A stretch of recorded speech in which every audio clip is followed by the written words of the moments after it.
Hello everyone, you might have heard of G7, world's most prosperous, richest, and advanced economies. Today we will see the brief summary of its purpose and history. G7 is an informal coalition that addresses global economic policies and transnational issues. This group includes US, Canada, UK, France, Germany, Italy, and Japan. These countries meet annually to coordinate their policies and respond to global challenges. This group mainly dominates by the Western countries and safeguard their hegemony in the world.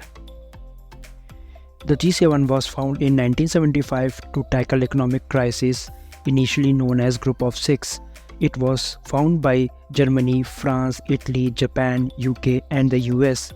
Later, Canada joined in 1976.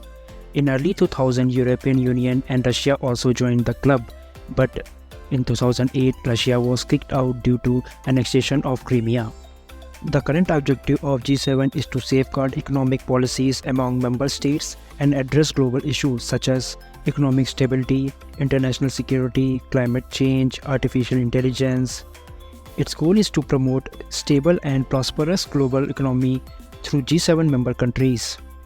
G7 represents 50% of the total world's wealth, 38% of the total global GDP, 20% of the total global carbon dioxide emissions, but only 10% of the world population.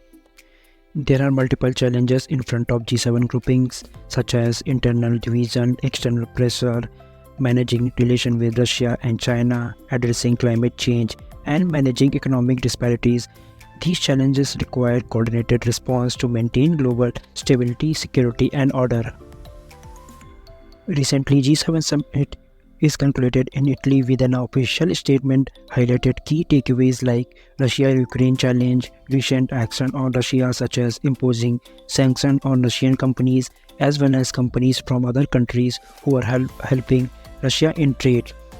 Some other key highlights were supply chain resilience, health security, and climate change. Please consider subscribing and liking this video. I'll keep bringing such informative videos every week.